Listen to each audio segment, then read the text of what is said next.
Hey, nice.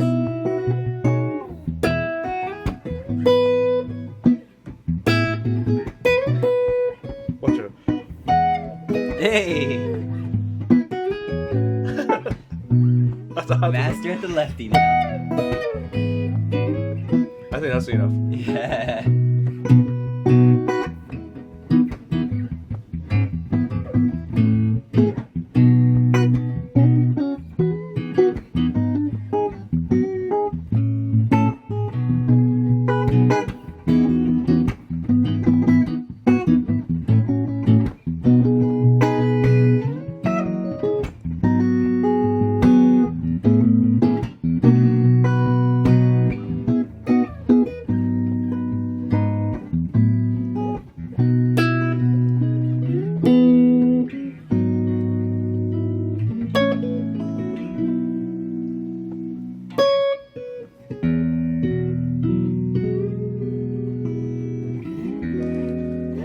Hey Zack, how are you doing? I'm good. That was fun. Great. I love to watch that. That was cool. Yeah, I just received this Lefty, guitar from Ibanez, and I was going to, change the knot a different direction to put the string on, and I was playing a little bit. I was like, wow. I mean, originally I want to play, Hendrix style, like, setting, but then I play a little bit, and then I can play a little bit, but difficult. So this is really great for me to once again understand how the beginner intermediate people feels. Right, it's perspective. Yeah. When I came in, I was like, and I looked over here, I was like, what the heck is going on here today? Because I saw Lefty. I was like, what are you doing here? Yeah. So that's why I want to jam. And then last time when we jam, several people asked me, what is those chords? And for us, that's easy because E major seventh, Right. E over G sharp. Yep. G sharp over E over G sharp. Yeah, right, like that. But see, sometimes people don't know that. Right. Well, we can go through it actually. Yeah. So Then 4/5, just Yeah. So first, show us like E major seventh. Which one did you? okay, take? so actually, Oh I yeah, wasn't no, actually actually, playing, E. I was E. just playing like an E. Right. But you can't play an E major seventh, so we're in the key of E. Yeah. Right. And basically, I'm just playing that one chord. I'm playing our first, cowboy. Everybody learns these E, shapes. right. Yeah, right here on this E. Right. And what we're gonna do is we're actually playing another E chord, right? So the second chord's actually an E chord as well, but we're gonna put a different note in the bass. Right. And it's gonna be the third note of the scale, of the major scale, and so it's G sharp. So this is this really cool voicing here. So we got G sharp in the bass, and the rest of these notes, right here, are just gonna be part of that E major chord, right? 1 5 1. Yeah. And so basically, you can think about this as E. Right. E with G sharp in the bass, Yeah. or the third in the Yeah. bass, and then we've got A, which is our 4 chord. Yeah. I'm using the thumb, kind of the Hendrix method, but you Yeah. can also just play it like Yeah. this. Both like a way. bar chord. Yeah. And then you got our 5 chord, which is B, and that's really the whole progression. So Right. it's 1 over 3. That's really hard to 4, do for me. 5, Yeah, right now. Yeah. That. This. Hey, there you go. Yeah. Tomo got so good at guitar that he was like, I gotta start over some other way. You were like, I gotta start over on the lefty because now. this way, I can think a little bit more deeper, Yeah. Yeah. Then I realized I plugged in, I set up a volume, and I noticed that when I play the high strings, it's kind of thin. The first, I was sitting like that. It's because I thought this is more like. See, comfortable volume. Then. Right now, it's too low. Wow, this guitar is really. Wait. No. I usually set like this. Right, But then I have a really nice touch. But this case, the difficult part is my pinky is really hitting a 6th string. So Right. my volume is lighter and a little heavier. Right, and So I I have think to that's a reverse. great, like, the perspective that you have now is up is down is down is up.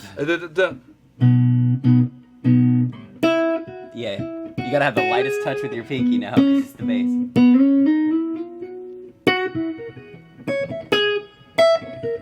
Yeah.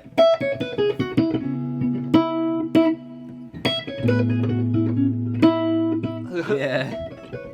Yeah. It's kind of hard to do. Anyway, yeah, okay. That's that. So you understand chords E over G sharp, and then B. So A basically, and B, yeah. yeah. Yeah, So basically, chords. 1, 4, 5, but then third Yeah. bass. Yeah. Yep. Nice All and right. easy, simple progression. Gotta love it. Today I have a question. How do you make a living? That's a great question. Yeah. How do you make a living with this 6 strings? That's a loaded question. there, Yeah. Tomo. So right now, after you how about this way? While you're a student, you're already making living, right? Yes. Well, kind. some- Yeah. yeah. Mm-hmm. Already. yeah. I was trying to gig as Lessons. much. Yeah. So as what did possible. you do? Oh, gigs. So when I was a student at Berkeley, I was doing more of like the wedding stuff. We call it GB bands up here. GB. It's like stands for General Business Bands. Yep. And so, if you're at Berkeley and stuff, you're trying to get into Yeah. that kind of scene. And basically, the weddings pay really well. Really so well. I did a little bit of that while I was in school. Yeah. To kind of pay for expenses and stuff. Yeah. Not for school because school's insanely expensive, but like to pay Yes. for like Living foods and stuff food, like yeah. that. Especially travel. you like a fried chicken. Yeah, I love my fried chicken. Yeah. But yeah, that was that. But and then I would teach a little bit. But after Right. school, Yes. it's kind of interesting being a musician because you Yeah. kind of have to create a job out of So thin what air. do you think? Oh, Sorry. no, That was amp. the amp, Yeah. yeah. Wow, that's pretty. Yeah, anyway, go ahead. There's vintage amps. Yeah, you gotta, yeah, sure. But after school, you're kind of creating a job out of thin air, Yeah. and now I do that. I pretty much all my money comes from playing music and then teaching. Right. And so I do, weddings, corporate events, and all that stuff. And I'll do that with a primary band, and I have a couple different bands. I play in church every week, and then occasionally I'll do like if I've got time, I'll do like a club date. Hotel sometime, right? Hotels Yeah, sometimes. yeah. I do cocktail hours, club Yeah. dates, that kind of stuff. And then sometimes I do like studio sessions. Yes. And then I also teach. Okay. I used to, so same like similar.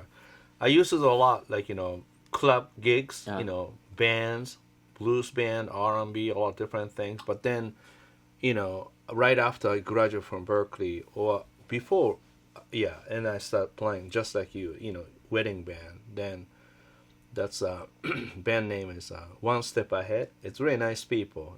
Dave LeBroux is a leader of the band, bass cool. player, nice guy. And then we play many gigs in New Hampshire.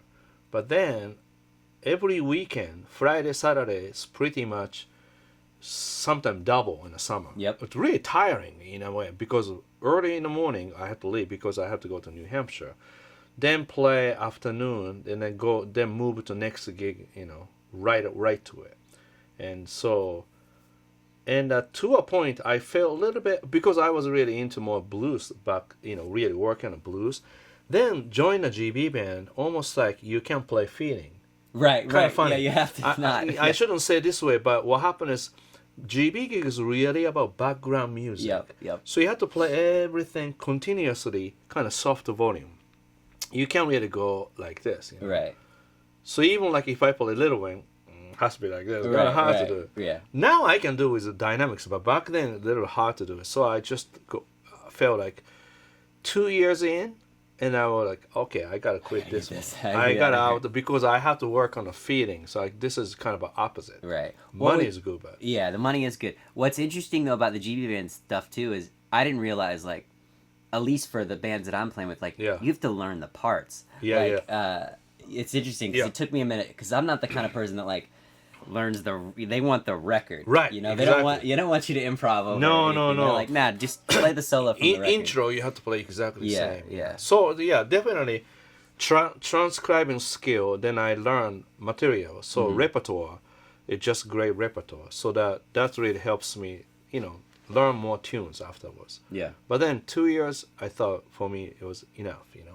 Then I moved on. So this is how I figured out. And then that's when I raised my price on lessons because I got really serious about lesson. So I used to probably charge like maybe 25, but then I changed to 40 or 50 back then. Dollars. $50. Back then, that's like 25 years ago, right, or 30 years ago. So, yeah, 30 years ago. So that's pretty good for right. the pricing like that. So I figure if this way I stay home to make money from right. lesson, but then I practice more. Right. Because GB gig is about 4 hours, cocktail hours, and dinner music, right. and Reception, then party, reception, right. Exactly. So it takes up 4, right, usually. It's probably 4 hours of playing. Yeah, so then what happened is, I used to go to New Hampshire. That means you have to leave hour and a half before. Right. Then I have to be there hour before. Yep. Everybody At come least, in. Yeah. So that means, ended up I felt like one gig took more than 8 hours. Yeah, it's the whole day. Yeah, the whole day is done. Yeah. Whole day is done. Yeah. Then so that's why I changed. Now, that's interesting because, like, how did you get? I mean, obviously, now like you're. Oh yeah. Like, how did you? So back then I was nobody. So I used to make a flyer. Then my wife drove me everywhere: Newton, Austin, Watertown, everywhere. I drove and I find laundromat. Oh really? Yeah, I find all laundromat in each city. Then I put, because laundromat people go, oh, right, they're looking for something. Yeah, like, so laundromat and a pizza place. That's so that's cool, I used to go make a flyer. So every week, twice a week, I go there to do flyers. Maybe once a week, I would say. Yeah, that's how I get the students. Wow. Okay. Yeah. And how many students did it take when finally you were like, all right, I'm done with the GB stuff. I'm gonna just do student. Like, I'm just gonna teach. Yeah. Once I have like a 10, 15 students, I felt like I can go for more. Then I ended up, I probably teach 40 students a week like that. It's a lot, yeah. Yeah, wow. So a lot of people come to my apartment. Right. Back then, it's not internet. Right. That's so no internet, no email, right? So really, physically, you go to printer to make a flyer. Yeah. Then bring that to the tape, and then 4 or 5 city near the Boston. Yeah. I hit it. All laundromats. That's great. And those places. And it worked. That's awesome. Well, it worked, yeah. Yeah. Yeah. And then from there you started teaching at Berkeley? Or? Yeah, so then 1992, I start teaching summer guitar session. Oh, cool. I didn't know that. Yeah, week. okay. Then second year or third year, Larry Bayon and Rick Peckham, back then they are chair and assistant chair, they asked me to join Berkeley. Then that's year of 1992. So 93 I started. Nice. Okay, Yeah, so 93 you started at Berkeley and you were a professor there. Yeah. And then did you still teach on the side, or was it all at Berkeley at that point? That point I owe Berkeley. Yeah. Okay, all maybe Berkeley. I teach maybe side a little bit, but then all Berkeley. Yeah. That's Nice. how I start teaching. Then now, I don't want to get into too much for this one, but then after that I teach Berkeley, but then now I teach guitar wisdom. Right, which is now like, I think the evolution of your teaching is like you were teaching at home, right? Yeah. Now you're at Berkeley, and then you're like, all right, well, I'm going to build up my own infrastructure to like, teach myself. Yeah. So this is what happens around 2018 or 2017 when I met Tyler. Tyler Yeah, Lawson. Music is Win, yeah. Yeah, Great at guitar the player. NAMM show. Yeah. He said, I don't teach anybody. Why? Oh, because my, YouTube, doing this. Oh, so that was like a surprise. Yeah. Then after that, I asked him a lot of questions. Why you like this? Then because I teach same thing. I was like, wow, impatient makes better decision. I was like, I was too patient back then. Right. I mean, patience is good, but then I, be more flexible. You do the same thing. Yeah, same Whatever, thing. So that then, March 1919, I started. Yeah, I remember when you started and you were like, I'm doing this. Yeah. this So, website. but even back then, I didn't really believe that's going to work. But Right. then work harder, then it work. Yeah. You working. And now it's Yeah. So to a point, like, I was teaching Berkeley 2 days. Then I taught so many Skype lessons. One point, I don't know how many Skype lessons I did. I think I did like, 1 month I did 80 different people. Oh my god. 1 hour each. So 20 hours each, besides Berkeley. That's a lot. Yeah, that's a lot. Yeah. Then what happens is I realize I can't write my own song. I can practice. Right, because you're constantly thinking about lesson plans for people. And that's why Guitar Wisdom, I like that. Yeah. And it's also like the way I use Guitar Wisdom now is like, even though I still know, like, I know you and stuff, like the way I use it now is like a reference. Do you know what I mean? Like if I need to go learn something and I don't know it, I'll just go and find it, you know, as like a reference. Right. A lot of blues they choose, you know, based on the song or, and reference, yes, that's a great way to do it. It's like my Berkeley reference now. Now that I'm not in Berkeley anymore, if I need to know something, exactly, a lot of jazz there, stuff, and then sight reading, all that. But that's it's interesting now because, like, there's so many different ways to make music, or I make money playing music, but it's still that hard kind of like, okay, well, how do you you're making a job from thin air, right? It's like it's not, you don't go apply and be like, here's my resume, like so you have to kind of put your eggs in a bunch of different baskets. Right. How did you get into the YouTube? Like, when did you start YouTube? YouTube actually early. That's really 2006 or 7. Really early, yeah. Oh wow, I did not know because YouTube, I was curious. I don't know what to do, but then first beginning, I just post anytime I do Japan trip gig, and I post some of the clinic or performance. Sometimes I get a lot of views and performance. Sometimes I don't get a lot of views, and then I start posting more lessons. That's like really 8-10 years ago probably. Wow. Yeah. So early, but then that was like. But then I didn't know how to use them. Yeah. Yeah. But that's cool. That's another thing I really love about you. Like I admire is you're constantly. Like you're okay with changing with the times, right? Like we were talking about this with TikTok. It's like you're okay trying new things and changing with the times, as a lot of people get stuck and they're like, nah, I'm good. I'm not messing with that. You know what I mean? I mean, here's the thing. Honestly, I don't like social media thing because it takes too much time. But every company has to learn that. Every company has to hire.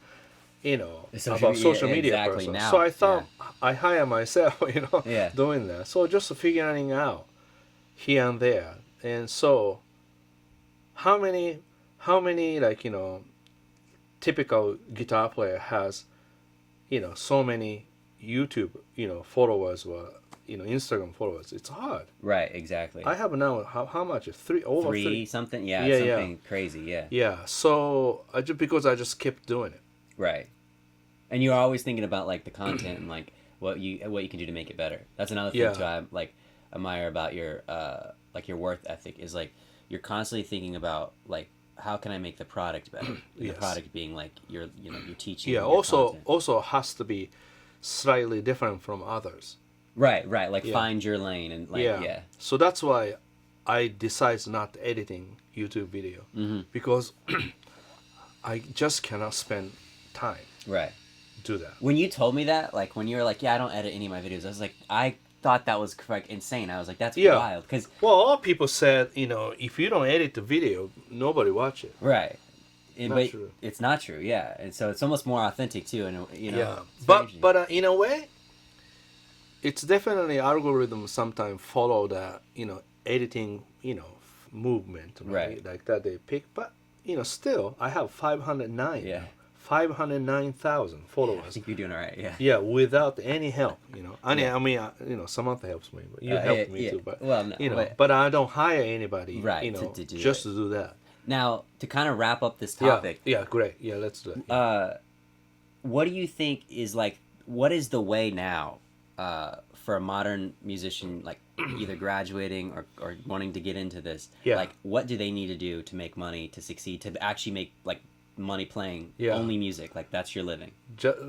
So like now when people watch Instagram, sometimes you get a lot of followers, then people start teaching. That's not a great way to do it because then somebody teach without experience. Right.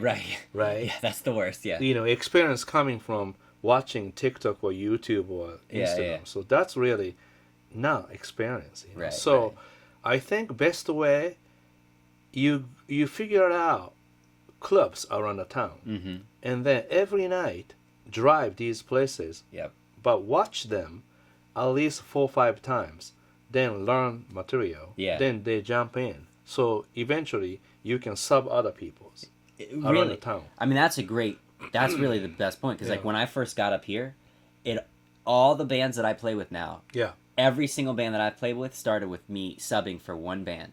that's right. I subbed on one gig, That's good one. and Yeah. literally every band that I've played with is because of that one gig. Yep. And everybody, we got each other's numbers and all that Yes. kind of stuff. And then the keyboard player needed this. I hopped in on this. So and then, always not about me. Right. I want. Help others. Yep. So you help others because somebody got, triple gigs or Yep. somewhere, then you helped. right. And that's just the name of the game. And then now, Yeah. and the same thing, like if I have too many gigs, I'll, one of my Yeah. friends, I'm like, okay, let's put it Yeah. in. But it's Right. interesting how that works. Yeah. So you're saying social media is good, but you need to get out. Right, because social media is really not real. Right. It's, You know what? Yeah. It's not fake, but it's just not real. So real means in person. right. So the first thing, you drive or go to the club and watch the band. And most of those places, no charge. Yep. Then watch them, learn songs, then sub them. Mm-hmm. Then gradually, people get know you because Right. you play. And there's no better experience than playing with a band. Right. There's no better learning Exactly. experience. Because you have to play a song, you have to end, Right. you have to learn. On TikTok, right, you want to do the craziest, fastest thing, Yeah. right? That's going to catch people's eye. But if you do that on the bandstand, Yeah. people are going to be like, Yeah, sit down. but yeah, also like TikTok sometimes you play fast Yeah. like that. Most job is really play code. I don't know how Right. to play code. Right, that's it. Yeah. Or a little, like even little parts, where you're just playing like...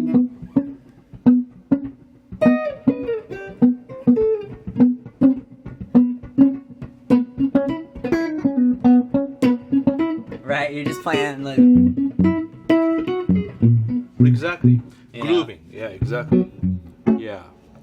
But if I show up with this guitar, a little hard. Yeah.